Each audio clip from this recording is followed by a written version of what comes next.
Welcome, welcome, everybody. This is Dr. Izabella Wentz, and this is the Thyroid Pharmacist Healing Conversations podcast. Today, I'm joined by Ginny Mahar, and you may know her as Hypothyroid Chef. And we're going to be talking a lot about food as medicine today. When you have Hashimoto's and hypothyroidism, we really do want to focus on nutrition. And Ginny has a way of helping us make that delicious and approachable.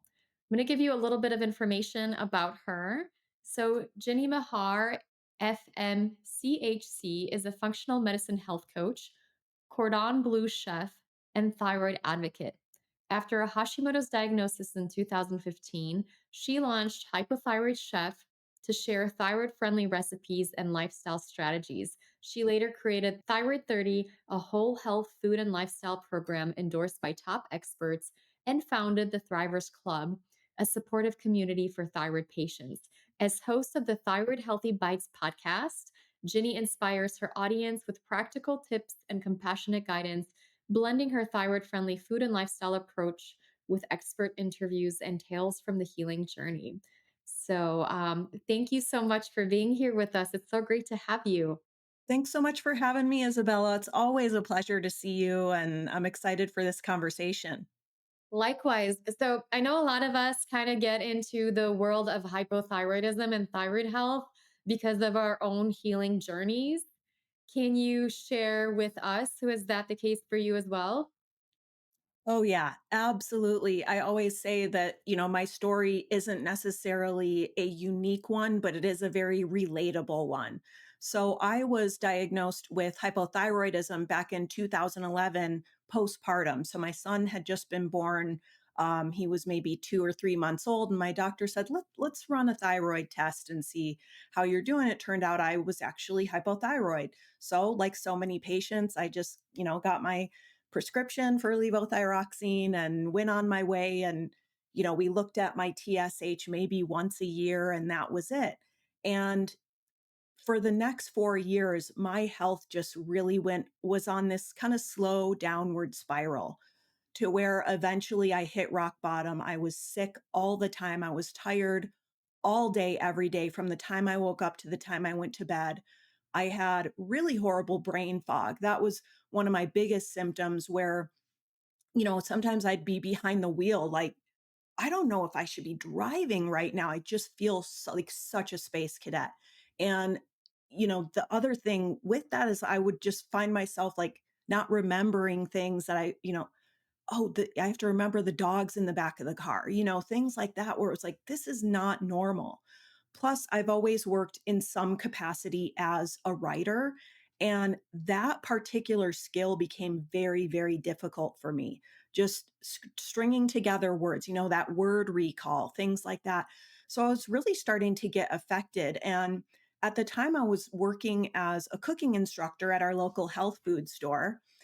And I remember mentioning to the class, I was teaching a class on this like health oriented cookbook. And I said, I talked to the cooking school director that I'm going to have to make some changes in the type of classes I can teach here because I haven't been feeling well. I have hypothyroidism, and I'm really starting to make some connections between what I eat and how I feel. So I'm going to have to, I can't just do like any old French cooking class anymore. I'm not feeling good if I eat a bunch of gluten or dairy or grains, I'm noticing. So I just kind of happened to mention that to the class when I was introducing it. And after class, so there's like 20 people in the class, 3 women came up to me. So this is like statistically on par with, how many of us have hypothyroidism or Hashimoto's. These women came up to me and they were like, "Oh my gosh, you have to read this book." And one of them told me my sister and I both have Hashimoto's and we reversed it by eliminating wheat and only wheat. And another one said, "Oh, you really need to know about cutting out soy, and you got to be aware of things like broccoli and all that, lots of different information, right?" So, I mean, we can kind of get into the details of that later, but it was a huge, huge light bulb moment for me because, I had kept asking, this is 4 years in. I'd kept asking my doctor, I don't feel like myself. Like I am a passionate person. And that inner fire, it's like this smoldering ember. It's going out. I'm not okay. I'm so tired. I can't work. Like I'm having to turn down cooking classes, turn down writing jobs. I can't be the mom I want to be. Like, what else can I do? I know there's got to be something beyond just taking this pill. And I just got the, kind of standard advice of, oh, you're just getting older and, it's kind of normal and just, if you want to lose weight, you can think about eating less and exercising more, just the standard like boilerplate things that we hear at the doctor's office so often that don't really address like the fact that some of us, not all of us, but some of us aren't okay on just synthetic T4 thyroid medication alone. We need more. Maybe we need medication adjustments. And a lot of times, food and lifestyle, I think, can help address a lot of those residual symptoms that medication can sometimes leave behind.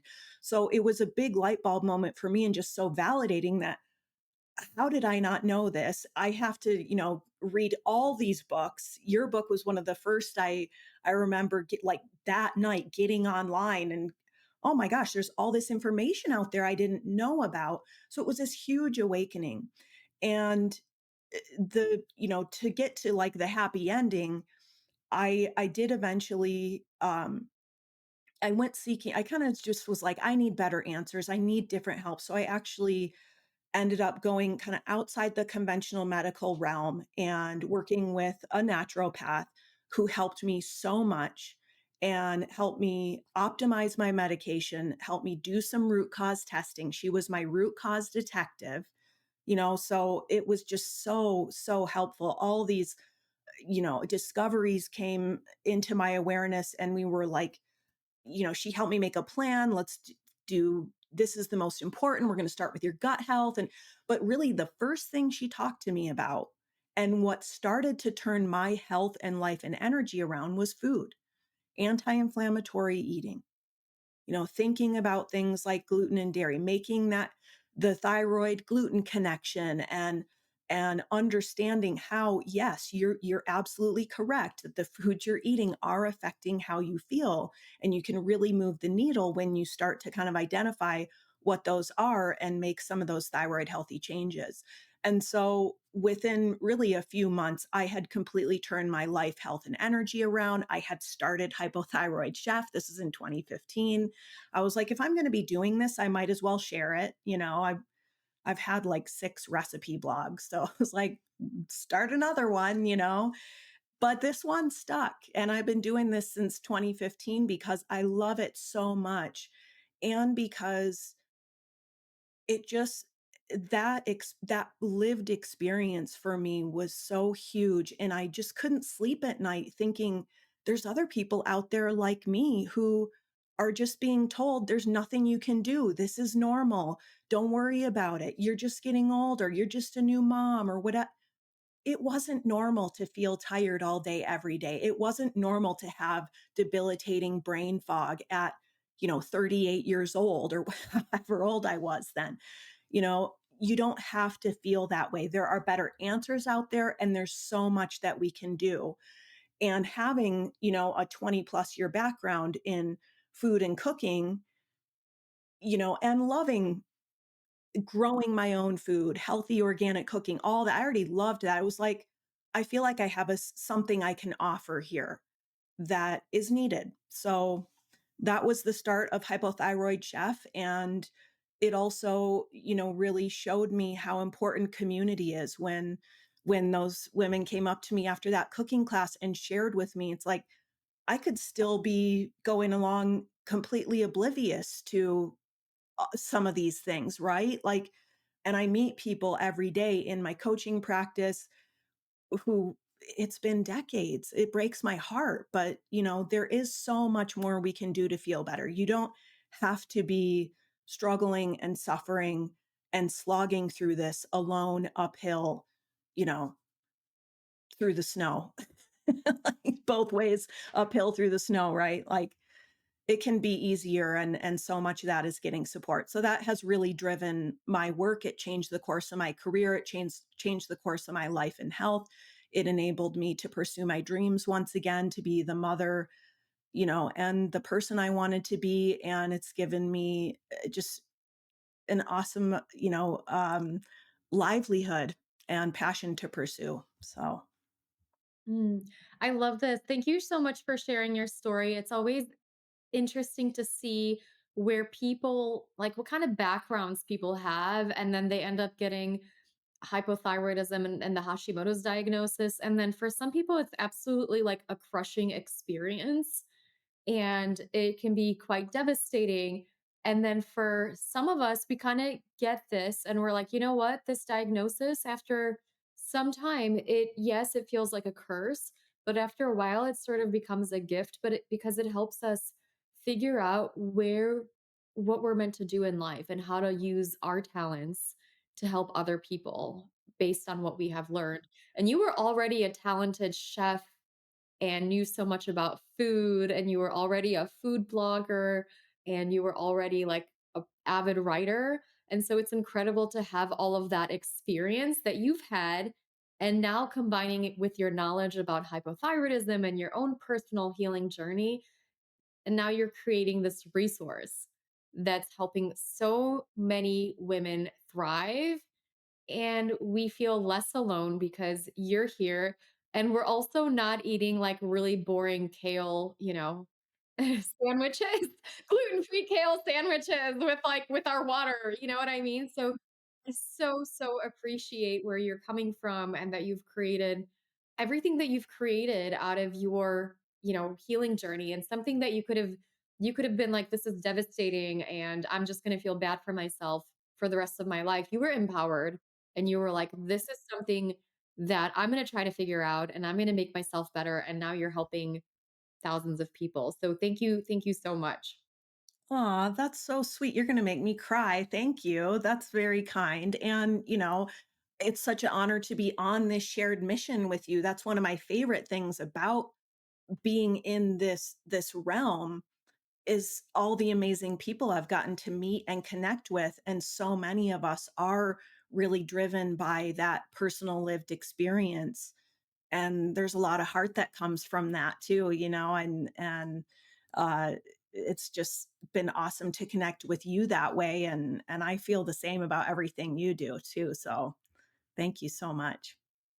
Yes, it's an honor and it's a pleasure to be able to help other people with the things that I went through. Sometimes I'm like, it's totally worth all of the trouble that I went through. Sometimes I'm like, it maybe would have been nice if I didn't go through these things. But for most days, I'm like, I'm glad that I went through it, and I'm now at the other side and I can help other people. 100%. My big like aha moment in healing myself and feeling better was when I got off of two foods, gluten and dairy. Holy cow, within like 3 to 5 days, my acid reflux went away. I was taking multiple medications for that. My irritable bowel syndrome went away. I had that for like many, many years at that point. My bloating went away. I had abs. Like I never had abs. My stomach stopped hurting when I was eating. I thought everybody's stomach was supposed to hurt as part of like the digestive process. I thought that was just kind of normal. And I mean, carpal tunnel, I think took a few more weeks, but just so many of my symptoms improve. And so now I'm a big proponent of letting everybody know, like, hey, if you've got a thyroid condition, let's figure out what your inflammatory foods are. Um, I'm curious to know, what is your philosophy and approach to thyroid friendly eating? Yeah, I think we probably have a lot of in common there. So I think one of the first things I want people to understand right off the bat is that there isn't a one size fits all. And you kind of alluded to that, where we really need to figure out what we're individually sensitive to. But we also need a starting point, right? And there are some of those very common culprits. Gluten and dairy top the list. Grains can be problematic for some specific grains, maybe corn. Some people have a hard time with things like legumes or nightshades, so it can depend on the individual. But really, I think about it in terms of like what are the pillars and principles of thyroid friendly eating? So the principles are that I think anti-inflammatory eating, calming inflammation in the body through both eliminating foods that cause inflammation in general, eliminating foods that cause inflammation for us as individuals, and also incorporating more anti-inflammatory foods, lots of colorful produce. I use a lot of anti-inflammatory ingredients like ginger and garlic in my cooking. That's very intentional, things like that. Um, so those are kind of the principles and the pillars, like, well, what are thyroid friendly meals made of? At the top of that list is lots of colorful organic produce. After that, high quality animal protein. So we're talking about things like wild caught seafood, grass finished beef, pasture raised poultry. If people can tolerate legumes, I think there can be some really good plant based sources of protein, lentils, things like that. Um, After that, healthy fats. So plenty of things like avocado, extra virgin olive oil, those are also anti-inflammatory. So we need those healthy fats to function and feel our best. And then also, I really, as I mentioned, really try to intentionally incorporate what I call like thyroid supportive foods. So maybe they're thyroid supportive in that they have specific key thyroid supporting nutrients like selenium, zinc, magnesium, iron, foods that have those in there naturally, vitamin D. Maybe they're thyroid supportive because they're detoxifying and they help support our body's built-in detox pathways like the liver. So I try to incorporate foods like artichokes, beets, blueberries, things like that that help not only deliver a lot of nourishing like nutrients and antioxidants, energy giving nutrients to us, but that also do, help with those detox pathways. And then finally, plenty of hydration. So lots of adequate hydration with plenty of filtered water. Filtering our water, I think, is one of the like most low hanging fruit things we can do in terms of what we consume for our health, because so much of our water has fluoride and chlorine in it, and both of those are known thyroid suppressants. And so it's really, it sounds so simple. It can be very simple. If we can find a water filter that removes those things, I think that's one very simple thing we can do to help support our thyroid. So those are kind of like the elements, those pillars are the elements of like what thyroid friendly eating consists of.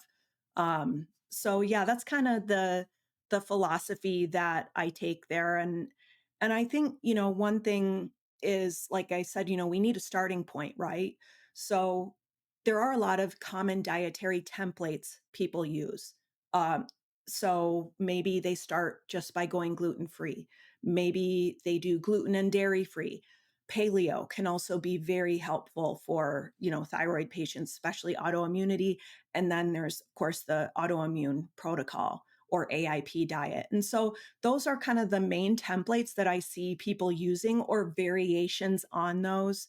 And I think that those templates can make very good starting points because they enable us to they give us a common language, right? It's very easy for me to tell you, "Oh, I'm doing AIP right now." You know all about what that means, right? That tells you so much. If I'm coming to you as a patient or client and I say I want to try AIP for the first time, you're like, "Okay, here's the resources you need. Here's some recipes." So, yeah, that's basically what I do. Like if you go to the Hypothyroid Chef recipe blog, that's how my recipes are categorized. Not just mains and sides and starts and snacks and sweets and all that, but everything's gluten and dairy free.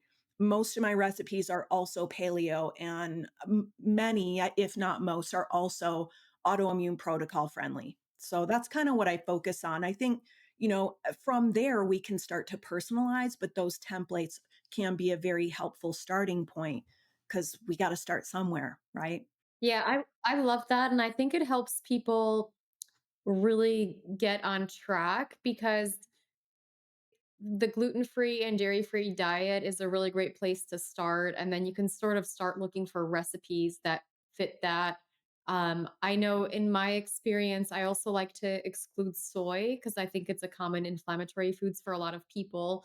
Not everybody needs to be off of it, but I find that it can be very, very helpful.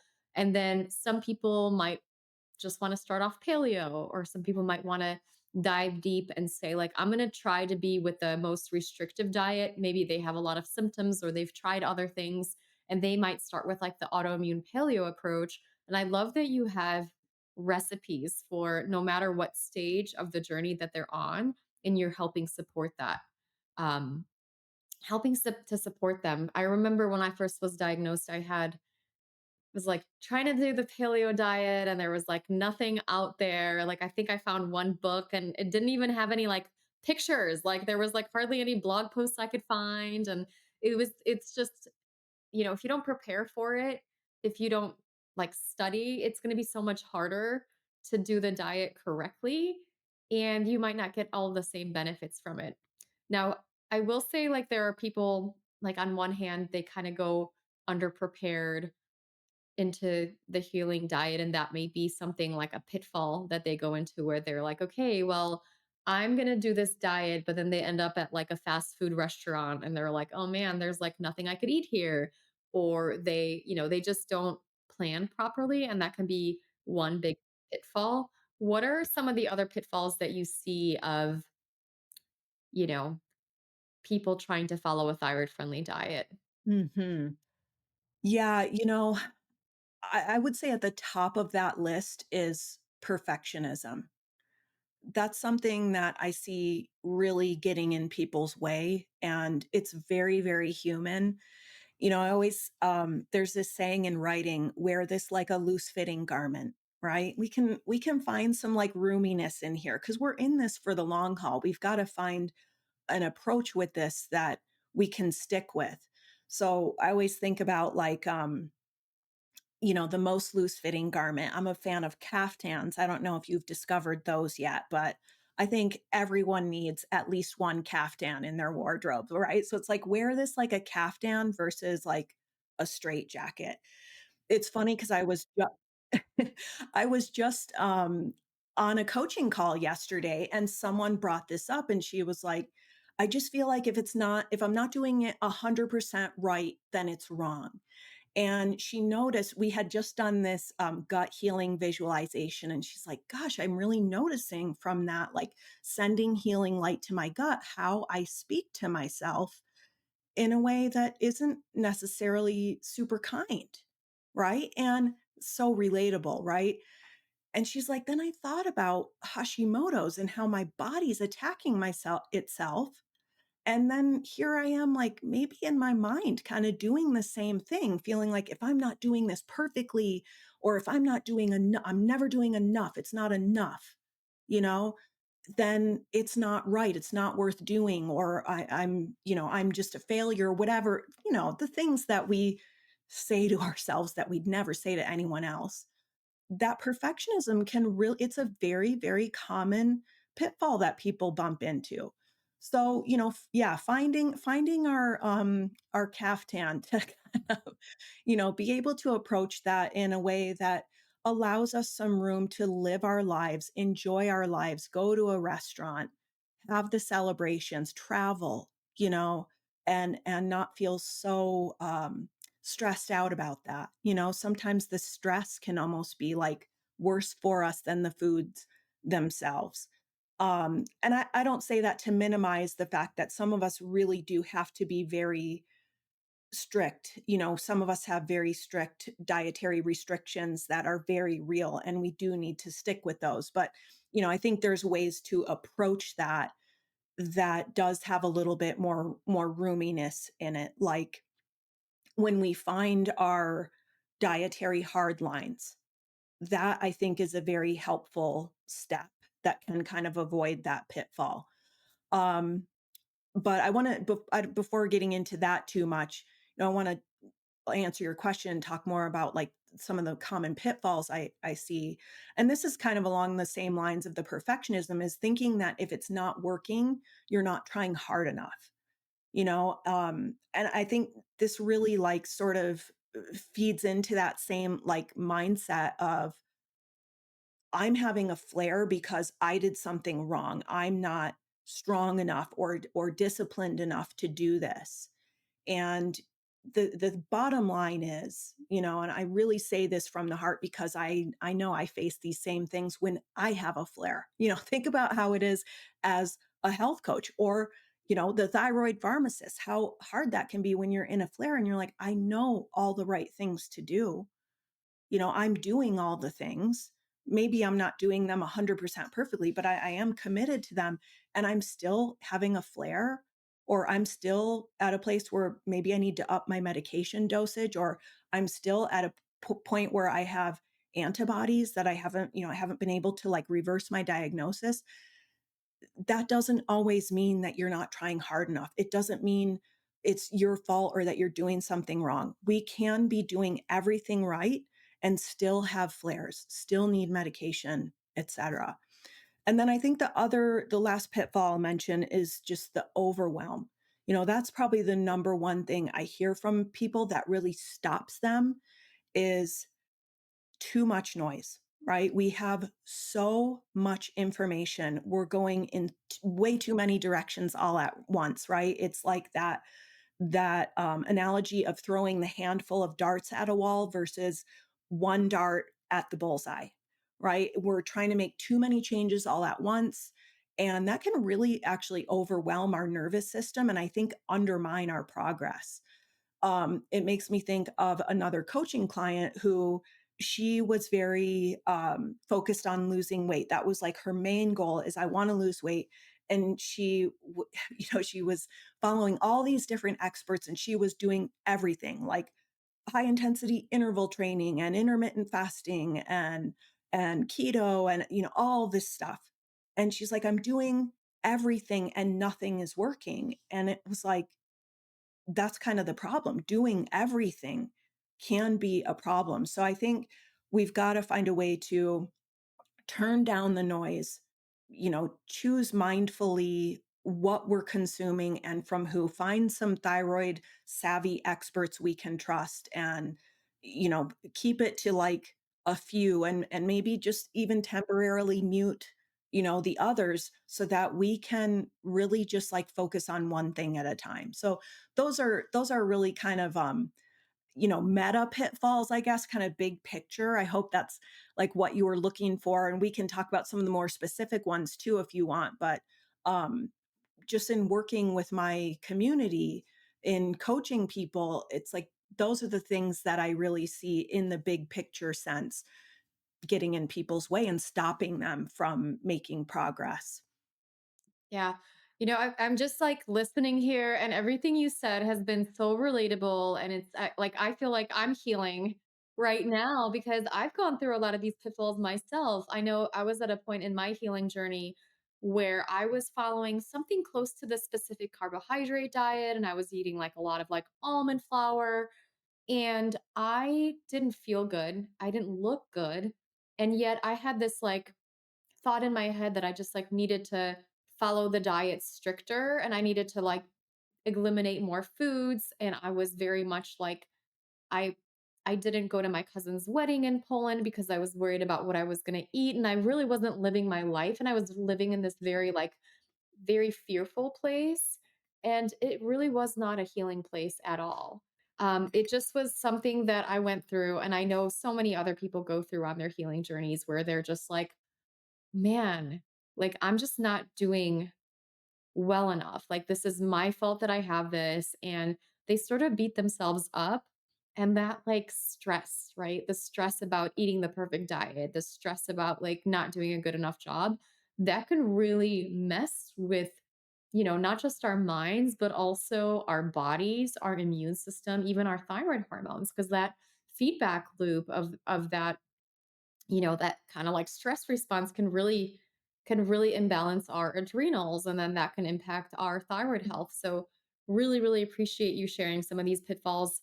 I don't know, I'm sure everybody listening has gone through at least one of them if they're on their healing journey. I feel like I've gone through like all of them at some point in my journey. So I really appreciate you talking through that. I think that's very eye opening. Um, you mentioned, okay, another thing that I want to unpack is you mentioned like there are people that are like, you need to do carnivore for thyroid, you need to do intermittent fasting for thyroid, you need to just do gluten free. There's nothing else you need to eliminate. No, no, no. You absolutely need to do autoimmune paleo. Actually, it's not that, it's the oxalates. And oh my goodness, and some people are like, no, no, just take thyroid meds or just do this. How do you navigate all of that? Like, how do you navigate all of the conflicting information about nutrition?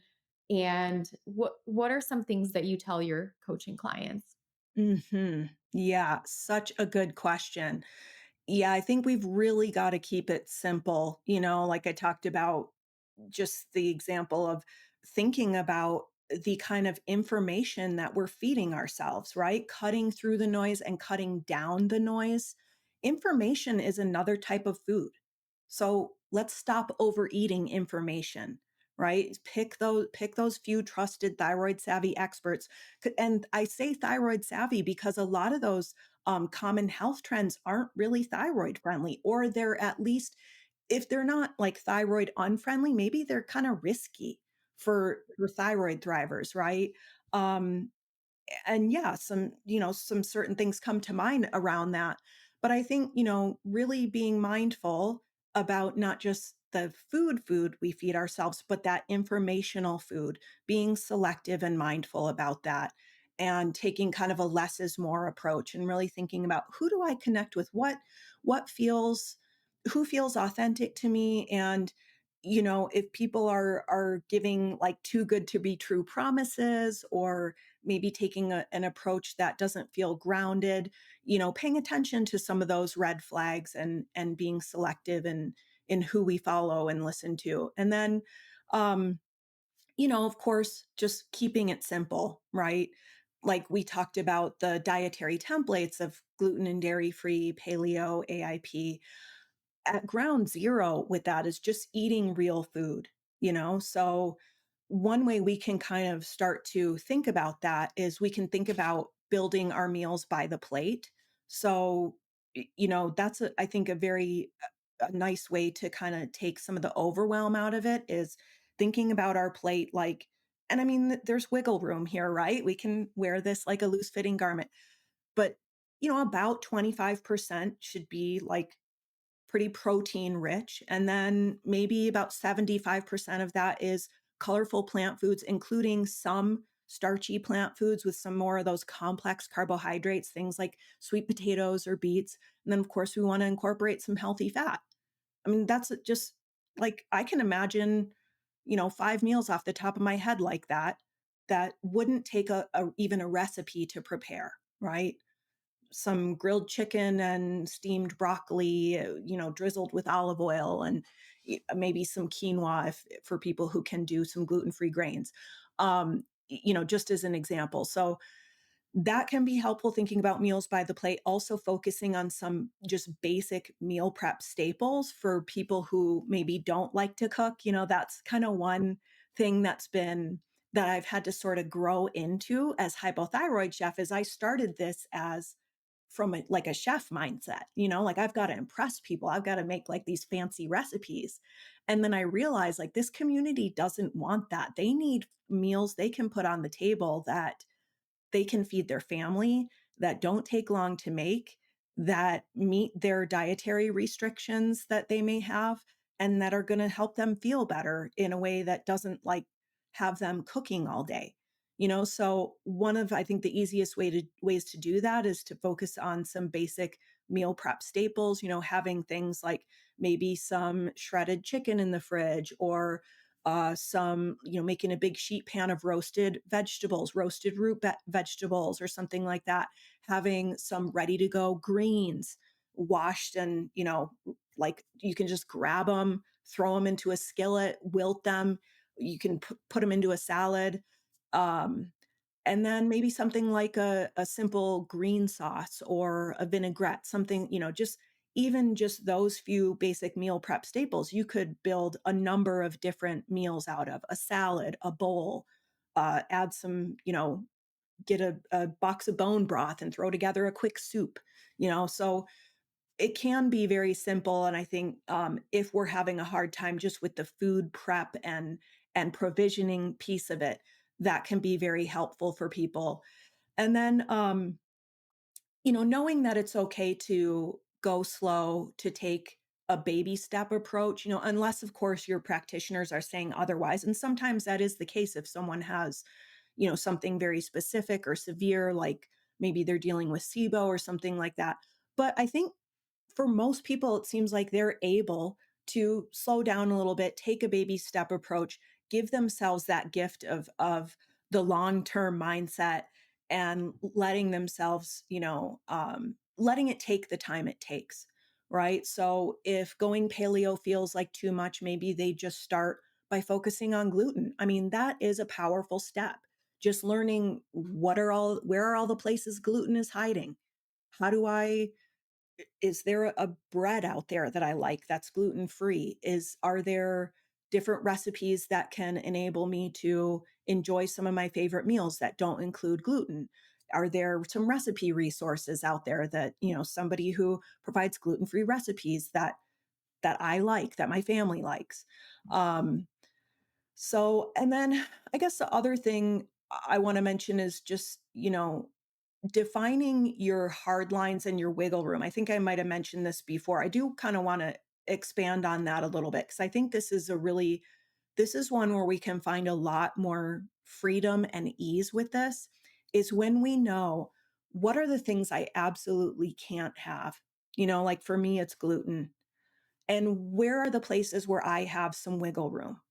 Like I've got a little bit more wiggle room with dairy than I do with gluten, for example. So when I'm going out to a restaurant, when I'm traveling, when I know what those hard lines are and where my wiggle room is, that's where it can enable us to live our lives and enjoy our lives and enjoy things like your cousin's wedding or going to a birthday party or going to a restaurant with more ease, where it's like, maybe this isn't like my 100% perfect meal like I would make at home all the time, but I know where I can, kind of relax a little bit, maybe have some things I wouldn't normally have, but just, maybe I need to limit those. Maybe there's certain thresholds.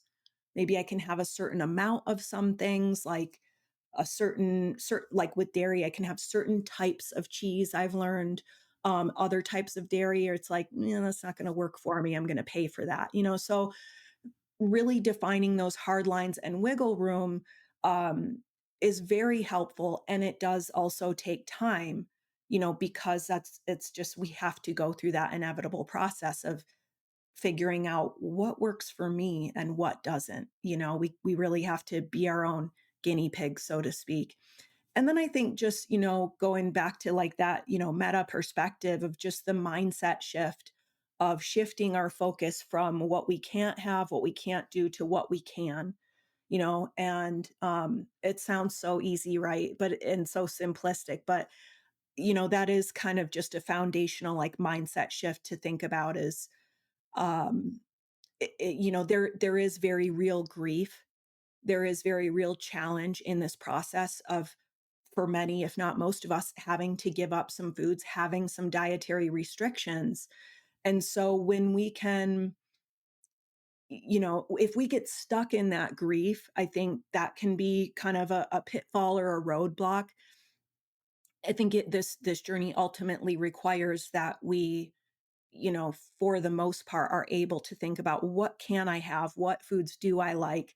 How can I think about my food choices in a new way? We have to put our food choices through a new filter when we're living with something like Hashimoto's or hypothyroidism. We have to ask ourselves, how is this food going to serve and support my health versus how is it might it diminish my health? And, building that relationship with ourselves and in our own, self-care, not being unkind to ourselves in our thinking, coming at this from a place of love and self-compassion. I want to feel well. I want to give my body all that it needs to thrive, and kind of making that shift from there to, all right, I have these limitations. If genius is working within limitations, let's think about what I can have. And then last but not least, I just say, getting support is another really huge piece of like navigating that. Healing is hard to do. It's hard work and it's very hard to do alone. And I know personally I can be independent to a fault. I can be a lone wolf. And I have learned this about myself, along the way. Like, don't be a lone wolf because it will slow you down. We've got to bring our people into this. We've got to share with our families and friends about, I have this thing and it's part of me. And, you know, will there be something there I can eat is a legitimate question for your friends who are inviting you to hang out, or in talking to I remember when I started, I really with my family I didn't want to inconvenience anyone, right? I didn't want to be like that person. I didn't want them to feel put out by my dietary restrictions. So it was like I kind of just tried to do it like quietly, like I'm just gonna, not have that, and I'll make this for myself. But then I want them to be able to have what they're used to, and you know, it really kind of it slowed me down.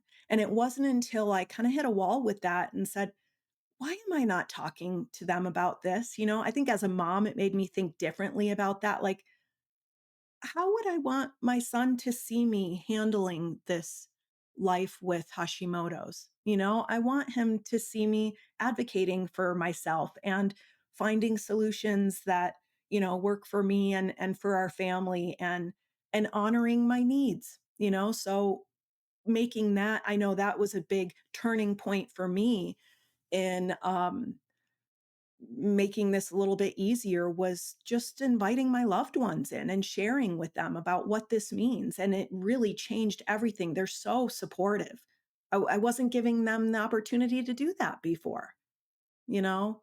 So yeah, there's a lot there we can do, but I think just getting support is it's a really big one because it's gonna help us find the joy in this and, it's gonna help us find those moments of celebrating the wins. We all have those, even it doesn't matter how small the steps are, like, I think we're all doing a lot more than we give ourselves credit for. Yeah. Yeah, yeah, I agree with you. You shared so much wisdom and so many practical tips there. I really, really appreciate it. One of the big aha moments for me has been in working with my clients is that a lot of them are just like really too tired to cook. This is a really big barrier to starting a healing diet. And so I love your tips about utilizing just like, okay, you can get an avocado, right? You can create a meal out of like an avocado and maybe some smoked salmon, and just keeping it really, really simple is a really great way of eating clean. Like you're going to feel so much better, and it doesn't have to be like a 75-step recipe with 823 ingredients that you've never heard of. I know for me that was challenging when I first started to like pick up paleo books or autoimmune paleo books. It was like, you have to mix this much of this flour with this flour and this flour and this flour to make this sauce. And so I really appreciate you that you make it so practical, because when you're tired, oftentimes the last thing you want to do is like spend the whole day in the kitchen trying to make a perfect sauce and turn, you know, mix it up with those flours, right? And a lot of times just like simple is better. And I love what you said about grief. I do think that we do need to take the time to grieve and like prepare ourselves for the change. I know I'm Polish, and so I grew up eating like pierogi and bread and tons of dairy and all kinds of like very, cookies and cakes and a lot of gluten and dairy. And then when I got my food sensitivity test, that showed like my two biggest reactive foods were gluten and dairy. This was a hard pill to swallow. And what I how I kind of prepared myself for it was I went to a Polish buffet. It was like an all you can eat Polish buffet. And I was like, okay, I'm going to have everything here this weekend. And I'm got all the cookbooks and whatnot on how to go gluten and dairy free. And then I'm going to start on Monday. And then, of course, it wasn't like I did the diet perfectly on Monday. I still made a lot of mistakes, but just having that bit of like closure, just being like, "Hey, this is my last hurrah. Like I'm just gonna go all out and then I'm starting the next day." Like this was like such a great opportunity for me to be like, okay, I'm gonna close that chapter. I'm gonna eat like all of these things. And for people listening, I think another important thing to think about is you're not gonna be on the diet forever, even though you need to be on autoimmune paleo diet right now for your health. That doesn't mean you need to be on it forever. Sometimes it's a short-term thing. And the other thing is like you can do a lot of there's so many amazing substitutions out there, right? So a lot of substitutions for dairy, for gluten, and you can still eat a lot of foods that you enjoy. Like this past summer, I went to Poland and I had some I can eat dairy now too. So my tolerance has changed. Just, as you mentioned, different people have different tolerances. I used to eat dairy and I would be bloated and have acid reflux and carpal tunnel. And, now I'm able to tolerate dairy. I still don't like stinky cheese, but I'll have some mozzarella that I like, or I'll have some butter, things that I enjoy. And I was able to have some delicious gluten free dairy pierogi when I went to Poland this past summer. And, it's something that I think can be very intimidating at first, but I love all of the tips that you share for people on how to make it more approachable. Another thing that I would love to chat with you about is like when I was first changing my nutrition, the word like diet came up a lot, and people were like, oh, how long are you going to be on this diet? And how much weight are you trying to lose? And it's like I feel like maybe it's better now, but people typically like you hear the word diet and you think of like trying to lose weight. And that's not necessarily the case. I think one of the things that you advocate for is thyroid healthy food and lifestyle, and how that is approached as a journey versus like I'm trying to lose weight and this is a diet. Can you speak more to that? Yeah, for sure. Yeah, it really comes down to getting results. Like, and I think, I mean, I've got a 30-day program. Like, I think those can be great starting points, right? Like the dietary templates can be a great starting point. Ultimately, we do have to find a path that we can stick with if we want to get results, if we want to get long-term results and thrive long term. It has to be sustainable. So, yeah, that's another. I'm glad you brought that up because it's such an important big picture mindset shift because this is our health, right? There's no ETA, right? We don't pull into the driveway of our health and Siri says, "You've arrived." It's a lifelong journey and something that we're always going to be pursuing. It's something that is fluid and flexible. It changes over time. Um, what it really comes down to is our commitment. And I think that's a big part of where I see people making kind of profound shifts is where they start to build, instead of saying, I'm just going to follow someone's program to the T. And if I can't do it perfectly, then then I failed or whatever. Shifting from that to I am instead just going to choose my health over and over again. No matter how many times I fall flat on my face and eat the thing you know I shouldn't eat because I'm human and I'm going to do that sometimes. Instead of like getting stuck on that, going, I'm just going to choose health over and over again. Even when we fail, that's part of our recovery. That's part of our health and our success is failure. Relapse is a part of recovery. for anyone who's in any type of recovery, relapse is part of it where because it's a choice point. It gives us that opportunity to come back and say, and once again, I'm going to come back to this journey and I'm going to make the best choices for my health and my body because I believe in my own worth and that it's worth the effort for me to feel my best so I can do my important work in the world and be the person I want to be for myself and for other people. And that's a big reframe, that I think can really help people reframe those times when we do stumble, we do fail, we do fall off the wagon or however you want to put it. We just choose over and over again to return to the journey and come back to and choose our health over and over again. And by doing that, we build trust in ourselves where we're like, I got this. Even if I stumble, I got this. That's a much different place to come at this from than like I tried this diet and I couldn't stick with it because it was so hard and I was just trying to follow someone else's rules and I failed and it didn't work and so I give up and so I'm just stuck with this, I guess. You know, it's a whole different approach to that because it does take time. It takes experimentation. It takes some trial and error. It takes support. It takes all of those things.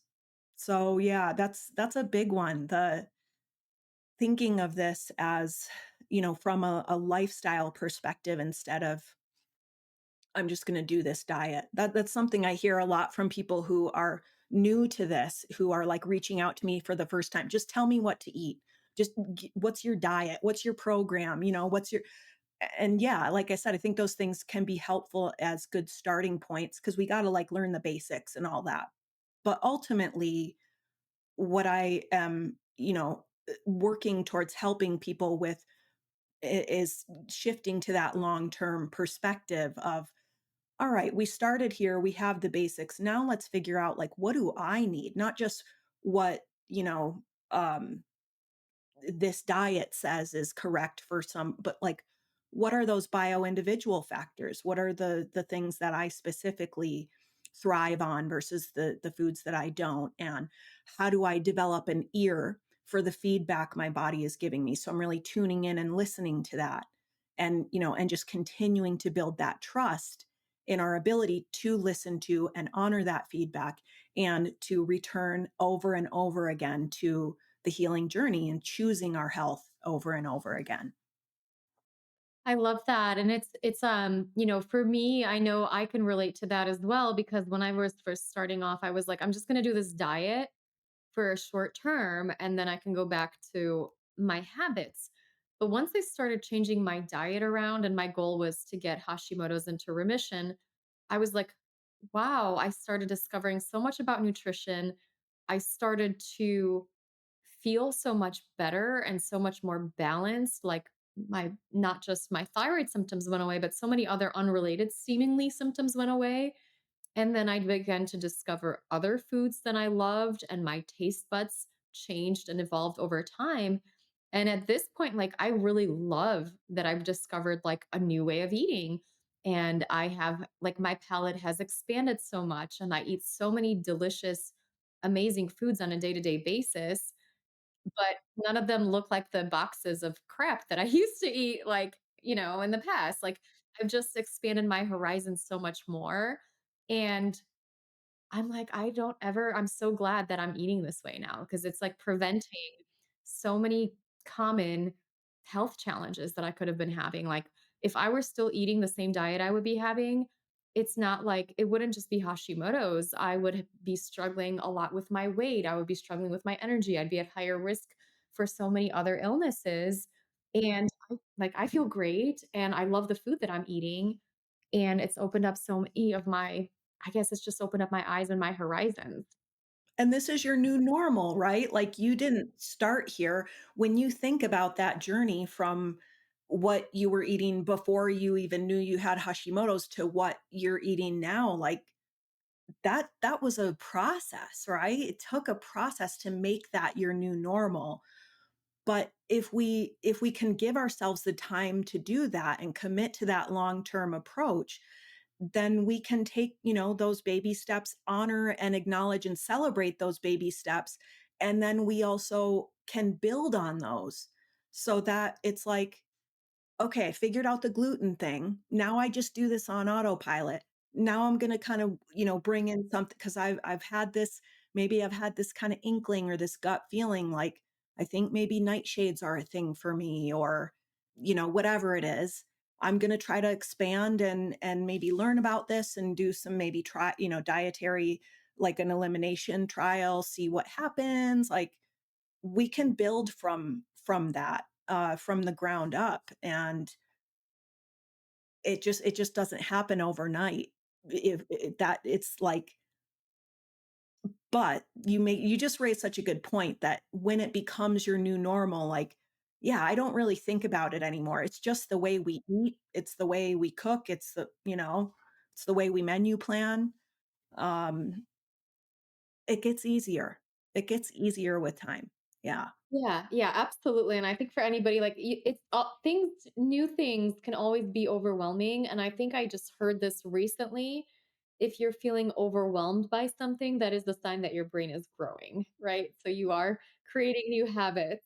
If that's a helpful reframe, I know some people might be like, "Well, I am tired of growing." How do you address the other lifestyle factors that come into play beyond just food? Yes, yeah, I'm so glad that you asked that because, I think that can kind of be another pitfall, is getting like hyper fixated on the food piece and maybe neglecting some of the other lifestyle factors, because it really does take a whole life, whole health approach, and there's different ways to go about this. We don't have to like just completely turn our lives upside down, do everything all at the same time. We can build, just like we were talking about, but um we do have to, also kind of shift to that whole life, whole health approach and think about like our lifestyle habits. How are we handling stress? How are we sleeping? Things like that. I call it the 8 R's, or the 8 daily rituals of thyroid healthy living. So the first is remembering to take your daily medications and supplements if you're on, if you're using those. Second is refuel. So that's, eating and drinking in a way that supports your health. Three is reactivate, so getting some physical activity on a regular basis. Four is repair, so trying to do small things to support and nourish your gut health. That's very foundational. Five is rejuvenate, so thinking about some kind of daily self care. It doesn't have to be elaborate, it doesn't have to be an hour of sitting on your meditation pillow every morning. It can be, 10 minutes when you get in bed at night, thinking about the things you were grateful for that day. There's lots of simple ways, but that self-care is very, very foundational. And I think when they come to me and they're like, I'm too sick to really even think about food is just the shopping, the cooking, I don't feel well enough. I always say start with the self-care, start with that rejuvenation ritual, because as we know, like the adrenals are so important in how we feel, and we've got to care for those. If we're under like chronic unmanaged stress, we could be eating perfectly and still really struggling. So rejuvenation or daily self-care is really important. Then we want to think about reducing our exposure to environmental toxins, maybe like with our beauty products, our cleaning products, things like that. um, Relish, we need to find support and celebrate those small wins. And then finally, recharge is, prioritizing our sleep and our sleep hygiene. So that's kind of how I frame it, but all of those lifestyle factors come into play. And um it if you're starting from, doing none of those, it will take time to get there. But, I think about, I kind of do so many of those on autopilot now.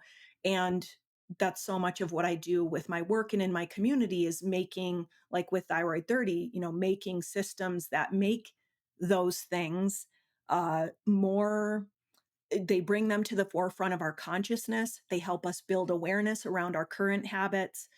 So we do a lot of like wellness challenges and things like that in my community to help people build those thyroid healthy food and lifestyle habits in a doable way that's also fun.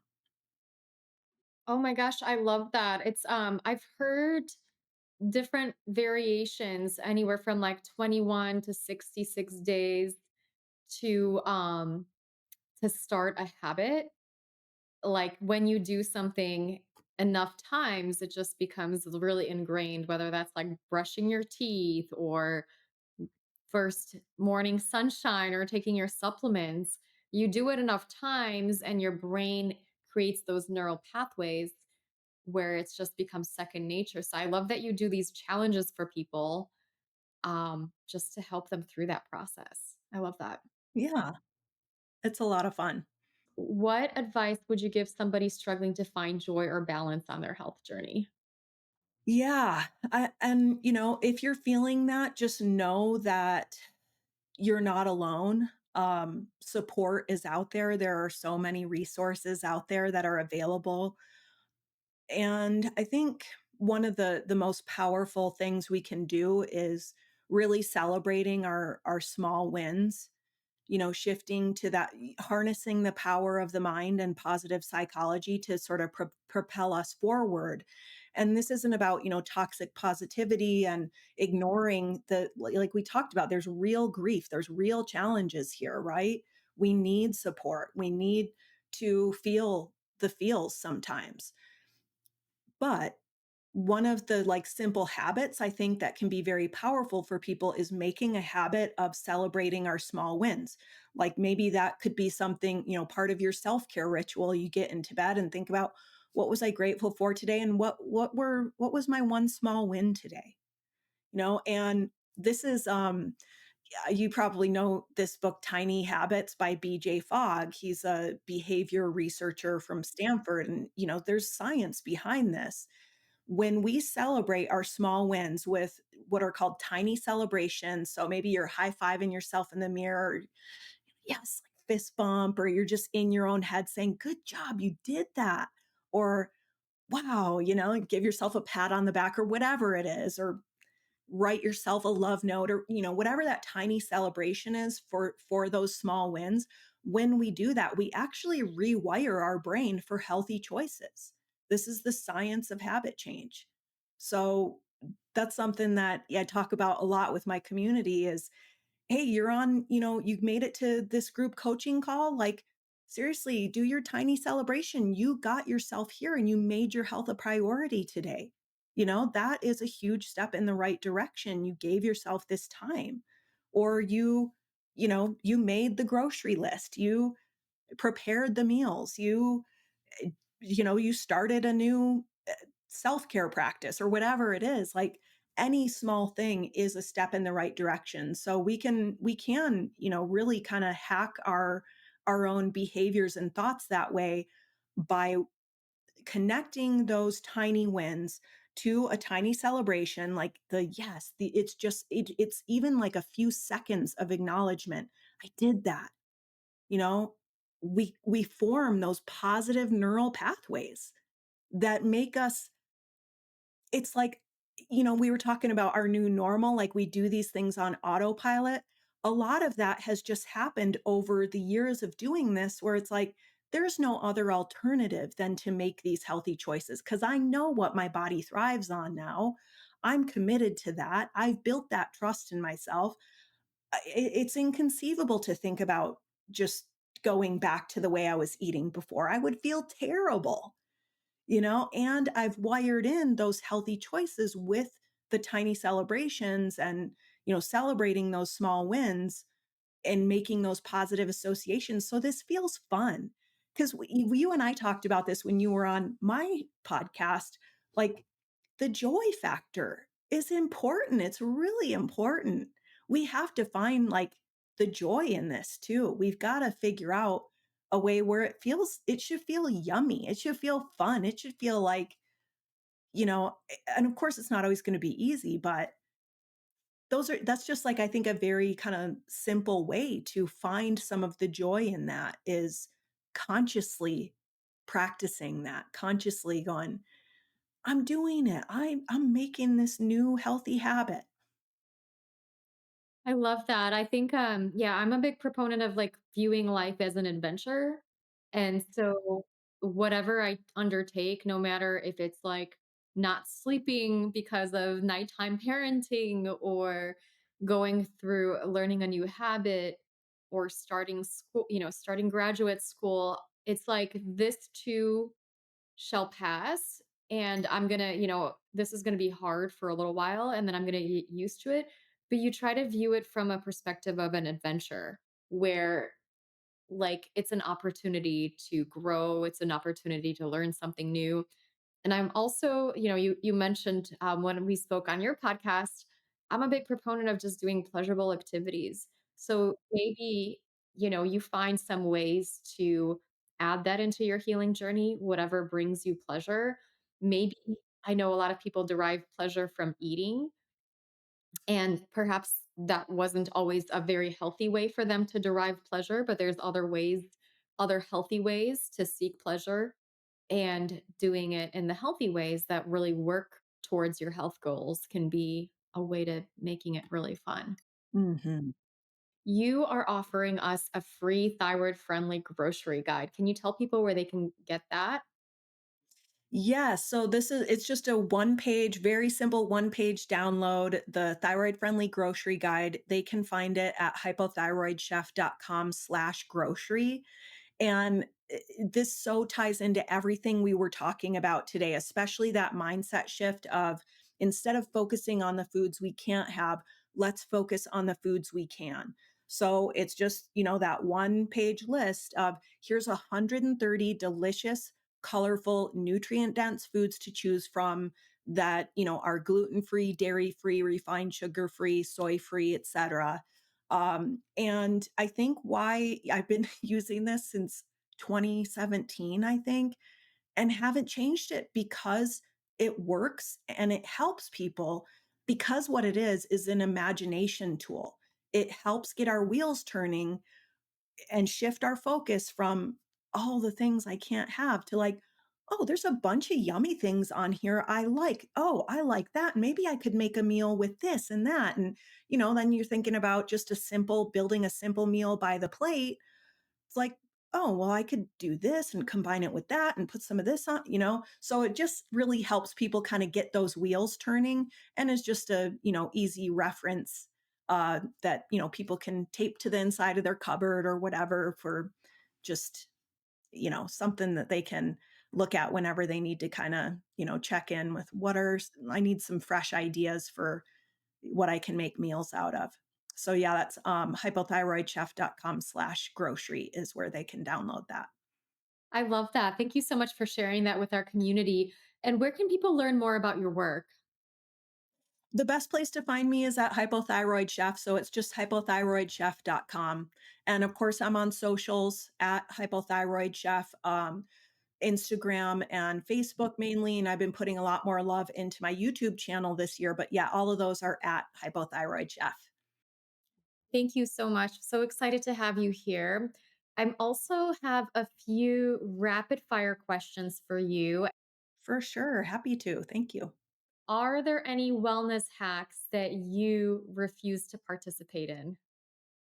Oh, yes, coffee enemas, not doing them. Sorry. I'm with you on that one. I mean, like, people are like, if you want to heal, do a coffee enema. And I was like, you know what? I'm doing fine just without doing a coffee enema. And you do you, right? Yeah, I mean, hey, if it works for you, but And it's like you do not need to do that to like heal, right? I imagine some people do really well with it, but what's your weirdest or most unexpected health flex? that's kind of a hard one. I would the thing that first comes to mind is just, the chef background. I started cooking when I was like 17 years old, started cooking in restaurants. So, I'd say that's kind of what sets me apart from other experts out there is just that passion for food and cooking, and lots of experience that helps me develop recipes and troubleshoot and problem solve thyroid healthy eating in a way that, is unique to my experience, my life experience. Yeah, huge flex. Let's see. Do you have any wellness trends you really love, even if they're a little bit woo-woo? Well, I always say I'm a crazy crystal lady. I've got like 6 crystals on my desk. I love my crystals. Yeah, I'll leave it at my crystals. I have, like, lots of crystals and crystal books, and yeah, my husband thinks it's really silly, but I love it. I love them and they're so gorgeous. For me, it's vision boards. I'm a big believer in vision boards, and I even, had made one about myself being healthy and mantras. That's kind of woo-woo, but I'm a big believer in that and like looking in the mirror and talking to yourself. I know it's like a little bit woo and not for everybody, but it's been a big game changer for me. Oh, 100%. Yeah, and that stuff works. Like, I guess that's my other thing is Post-it notes. I have got like, this one says, "You got this." This one says, "I'm unstoppable in my pursuit of optimal health." Like, I'm looking at those daily. That's another way to really shift that brain wiring to make this easier for us. Yeah. Yeah, I recently I had, perimenopause has been a change for me in how in a lot of things, like how food affects me, how different things affect me. And I was like, I just can't really do things that I used to do. And at first it was very much like, oh my gosh, like am I just like destined to be this way with perimenopause? And then I wrote this mantra for myself and it was I healed myself once, I could heal myself again. And that was like just such a huge shift for me. And I'm like, you know what, perimenopause, I got you. I feel a new Post-it note coming on. I might have to cop that one. That's a good one. Yeah, that reminds me of a coaching client who said I said, "You've done this before." And she was like, "Yeah, I've done this before. Done this before. I can do this again." Yeah, it's like and I think hypothyroidism can feel like it's not our body anymore, or perimenopause, or any kind of change that we have in our hormones or functioning. It just feels like you feel like a stranger in a strange body, but it's like, you can figure this out. Yeah, love that. Ginny, it's been such a pleasure to have you here. Thank you so much for all the work that you do for thyroid patients. On behalf of our thyroid patients and everybody with a thyroid condition, I so appreciate you.